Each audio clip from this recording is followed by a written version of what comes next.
2024 ഫെബ്രുവരി 18 കേരളത്തിൻ്റെ 14 ജില്ലകളിലും ഓരോ കേന്ദ്രത്തിൽ വെച്ച് ഹരിതകർമ്മസേനയ്ക്കൊപ്പം യുവജനങ്ങൾ എന്നൊരു ക്യാമ്പയിനാണ് രാവിലെ 9:30 മുതൽ എല്ലാ ജില്ലകളിലും നടത്തിയിട്ടുള്ളത്. അതിൻ്റെ ഭാഗമായി കൊല്ലം ജില്ല കൊട്ടാരക്കര മുനിസിപ്പാലിറ്റിയുമായി ബന്ധപ്പെട്ട് കൊട്ടാരക്കര മുനിസിപ്പൽ ടൗൺ പ്രദേശങ്ങളിലുള്ള കടകളും സമീപ വീടുകളിലും ഹരിതകർമ്മസേനയ്ക്കൊപ്പം യുവജനങ്ങളും ഒത്തുചേർന്നുകൊണ്ടുള്ള പ്രോഗ്രാമായിരുന്നു. ഇതിൻ്റെ തുടക്കത്തിൽ നമ്മുടെ സംസ്ഥാന തദ്ദേശ സ്വയംഭരണ വകുപ്പ് മന്ത്രി MP രാജേഷ് അവർകൾ കൂടി ആദ്യ കുറേ കടകളിൽ നമ്മളോടൊപ്പം സഞ്ചരിച്ച് ഹരിതകർമ്മസേനയ്ക്കൊപ്പമുള്ള പ്രവർത്തനത്തിൽ പങ്കുചേരുകയുണ്ടായി. തുടർന്ന് യുവജനങ്ങളുമായി ഇവിടെയുള്ള ഹരിതകർമ്മസേനാംഗങ്ങൾ വീടുകളിൽ നിന്നും കടകളിൽ നിന്നും മാലിന്യം ശേഖരിച്ച് സംസ്കരിക്കുന്ന അവസാന രീതി കൂടി യുവജനങ്ങൾക്ക് പറഞ്ഞു കൊടുക്കുന്ന ഒരു സംഭവത്തിൽ എത്തി നിൽക്കുകയാണ് നമ്മൾ. അപ്പോൾ ഇതിൻ്റെ സംസ്കരണമാണ് ഇനി നടക്കേണ്ടത്. സെഗ്രിഗേഷൻ, വേർതിരിക്കൽ. എല്ലാ മാലിന്യങ്ങളും നമ്മൾ ഒന്നിച്ചായിരിക്കും കടകളിൽ നിന്നും ശേഖരിച്ചു വരുന്ന മാലിന്യങ്ങൾ ഓരോന്നായി തരംതിരിച്ചുകൊണ്ട് MCFകളിൽ പ്രത്യേകം ചാക്കുകളിലാക്കി നമ്മളിത് CKCL തുടങ്ങിയ സ്ഥാപനങ്ങളിൽ കൈമാറിക്കൊണ്ടാണ് നമ്മുടെ ഈ മാലിന്യം പൂർണ്ണമായും നമ്മളിൽ നിന്നും നീക്കം ചെയ്തു വരുന്നത്. വെള്ളം കൊടുക്കുന്നതിന് വേണ്ടി യൂസ് ചെയ്യുന്ന കവറാണ്. ഇതിനകത്ത് അഴുക്ക് പറ്റുവാണെങ്കിൽ അതിനെ LED സെക്കൻഡ് എന്ന് പറയുന്നതിനകത്തോട്ടാണ് കൊടുക്കുന്നത്. ഇത് MLP ആണ്. ഇത് നമ്മൾ പൊടിച്ച് റോഡിന് ടാറൊക്കെ ചെയ്യാൻ വേണ്ടി ഇടുന്ന സാധനമാണ്. കവറ് പിന്നെ അതുപോലത്തെ ഐറ്റംസ് ഒക്കെ നമ്മൾ പൊടിച്ച് ഇതെല്ലാം നൈസ് ആയിട്ടുള്ള സാധനം. HM-ആയിട്ടുള്ളത് ഇങ്ങനെയുള്ള നമ്മൾ ചന്തയിൽ നിന്ന് കിട്ടുന്ന കവറുകളും നമ്മൾ HM ഉപയോഗിക്കുന്നുണ്ട്. മിൽമ കവറെന്ന് നമ്മൾ പഠിക്കണ്ട, പാൽ കവറെന്ന് പഠിക്കണം. ഏത് കമ്പനിയുടെ പാൽ കവറും ഒരുപോലെ നമ്മൾ ശേഖരിക്കും. ഇത് ചുരുട്ടി കഴിഞ്ഞ് തിരിച്ചെടുത്താൽ തിരിച്ച് വീണ്ടും വിടർന്നു വരും. അതാണ് ഈ PPയിലേക്ക് നമ്മൾ വരുന്നത്.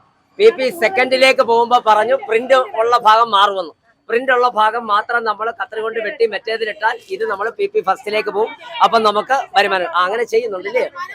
ഇതാണ് പാക്കിംഗ് ബെൽറ്റ്. പക്ഷെ നേരത്തെ നമ്മൾ ആദ്യ സമയങ്ങളിലൊക്കെ ഇത് നമ്മൾ പാക്കിംഗ് ബെൽറ്റ് ആയിട്ട് നമ്മൾ മാറ്റുന്നതായിരുന്നു. ഇപ്പൊ നമുക്ക് CKC വന്നു കഴിഞ്ഞപ്പോഴത്തേക്ക് വേസ്റ്റോട്ട് പോകും. ഇത് മാത്രം മാറ്റി വെച്ചിട്ട് നമ്മൾ അല്ലാതെ ഇത് പാക്കിംഗ് ഇത് നമുക്ക് കിട്ടുന്നത് CKC നമുക്ക് വേസ്റ്റിന്റെ കാശില്ല.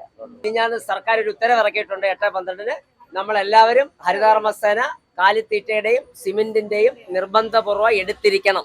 ഹരിതകർമ്മ തുടക്കത്തിൽ 2017 മുതലാണ് ഞങ്ങൾ ഹരിതകർമ്മയിൽ പ്രവേശിച്ചത്. അന്നു മുതൽ മോശമായ നെഗറ്റീവായിട്ടുള്ള അനുഭവങ്ങളാണ് ഓരോ വീടുകളിൽ നിന്ന് ഞങ്ങൾക്ക് കിട്ടാൻ കഴിഞ്ഞത്.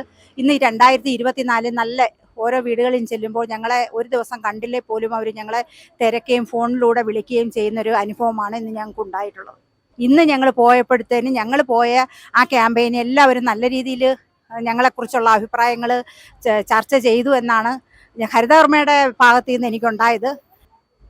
മനസ്സിലാവട്ടെ, ഞാൻ 2023 ഹരിതകർമ്മസേനയായിട്ട് കൂടെ ഭാഗമായിട്ട് പോയിട്ടുണ്ടായിരുന്നു. നമ്മുടെ ആ വിജയാസ് ഹോസ്പിറ്റലിൻ്റെ പുറകിലത്തെ റോഡിലായിരുന്നു പോയത്. അന്ന് ഞങ്ങൾക്ക് സത്യം പറഞ്ഞാൽ മോശം ഒരു അനുഭവമായിരുന്നു ഉണ്ടായിരുന്നത്.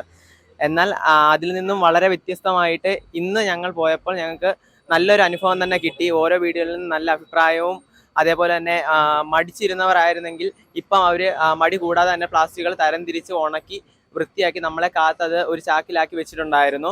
നമുക്കത് തരികയും പൈസ അപ്പം തന്നെ തരികയും കുടിശ്ശിടാതെ പൈസ അപ്പം തന്നെ തരികയും ചെയ്തിരുന്നു. അതായത് ഓരോ കടകളിലും ചെന്നപ്പോൾ ഹരിതകർമ്മ സേന അംഗങ്ങളും അവിടുത്തെ കസ്റ്റമറും തമ്മിലുള്ള ആത്മബന്ധം കണ്ടപ്പോൾ എനിക്ക് മനസ്സിലായി എല്ലാവരും നല്ല രീതിയിൽ അവർക്ക് പ്ലാസ്റ്റിക് കൊടുക്കുകയും നല്ലപോലെ അവരുടെ സേവനങ്ങൾ ചെയ്യുമെന്ന് മനസ്സിലായി.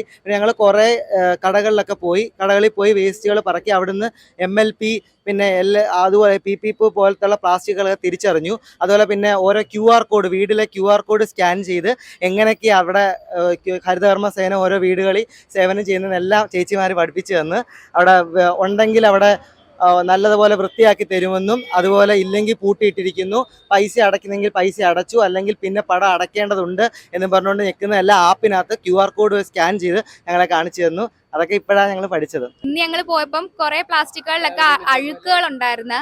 അപ്പൊ അത് കുറച്ചുകൂടെ വൃത്തിയാക്കിയിട്ട ഇപ്പം വരുന്നവര് സാധാരണമായിട്ടുള്ള ജനങ്ങൾ തന്നെയല്ലേ, അപ്പം അത് കുറച്ചുകൂടെ വൃത്തിയാക്കി ഇടണമെന്ന് എനിക്ക് തോന്നുന്നു. ഞങ്ങൾ ഇന്ന് എടുത്തതിനകത്തും അത്യാവശ്യം കുറച്ച് ഇതൊക്കെ അഴുക്കുണ്ടായിരുന്നു.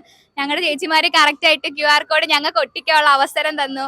പിന്നെ അതിനെപ്പറ്റി കുറെ കാര്യങ്ങൾ നമുക്ക് പറഞ്ഞു തന്നു. കുടിശ്ശിക വന്നാൽ എങ്ങനെ അത് ചെയ്യുന്നതെന്ന് കാണിച്ചു തന്ന്. ഓരോ വീട്ടിലും കയറിയപ്പം ഞങ്ങളെ എല്ലാ കാര്യങ്ങളും ഓരോന്നോരോന്നായിട്ട് കാണിച്ചു തന്നു. ചേച്ചിമാർ അതിൽ നിന്നെല്ലാം മാറ്റി വൃത്തിയാക്കിയിട്ടാ അത് ഇട്ടത്. എല്ലാം വൃത്തിയാക്കിയിട്ടാ ഇട്ടത് ഞങ്ങൾക്ക് കിട്ടിയ കവറിനകത്തോട്ട്. ഞങ്ങൾക്ക് ഒരുപാട് കാര്യങ്ങൾ പഠിക്കാൻ പറ്റി. അവരുമായിട്ട് കുറെ ഇന്ററാക്ട് ചെയ്യാൻ പറ്റി. ചില വീടുകളിലൊക്കെ അകത്തുനിന്ന് പൂട്ടിയിട്ടുണ്ടായിരുന്നു ഞങ്ങൾ ചെന്നപ്പം.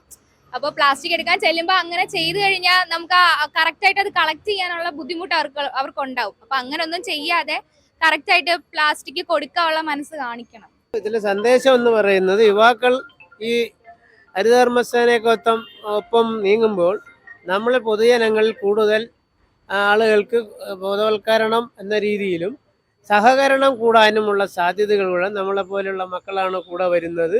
അവർക്കും മോശമായ ഒരു അനുഭവം നേരിടാതിരിക്കാൻ നമ്മുടെ എല്ലാ വീടുകളും ഇത്തരം ഹരിതകർമ്മസേനാംഗങ്ങൾക്കൊപ്പം എന്ന ഈ ക്യാമ്പയിനിൽ പങ്കുചേരാനും തുടർന്നും ഹരിതകർമ്മസേനയെ സഹായങ്ങൾ ഏൽപ്പിക്കുന്നതിന്, അതായത് വിമുഖത കൂടാതെ നമ്മളെ വീട്ടിലുള്ള മാലിന്യം നമ്മുടെ വീടുകളിൽ നിന്നും അകന്നു പോകുന്നതിനും അതുവഴി ഹരിതകർമ്മസേനയുടെ സംവിധാനം വഴി സംസ്കരണത്തിലേക്ക് നീക്കുന്നതിനുള്ള എല്ലാ പിന്തുണയും പൊതുജനങ്ങളുടെ ഭാഗത്തുനിന്ന് ഉണ്ടാവണം എന്നുള്ളതാണ് ഈ ക്യാമ്പയിൻ കൊണ്ട് ഉദ്ദേശിക്കുന്നത്. അതുകൊണ്ട് എല്ലാ ജനങ്ങളും തുടർന്നുള്ള നാളുകളിൽ സഹകരിക്കണമെന്ന് മാത്രമാണ് ഇതോടനുബന്ധിച്ച് പറയാനുള്ളത്.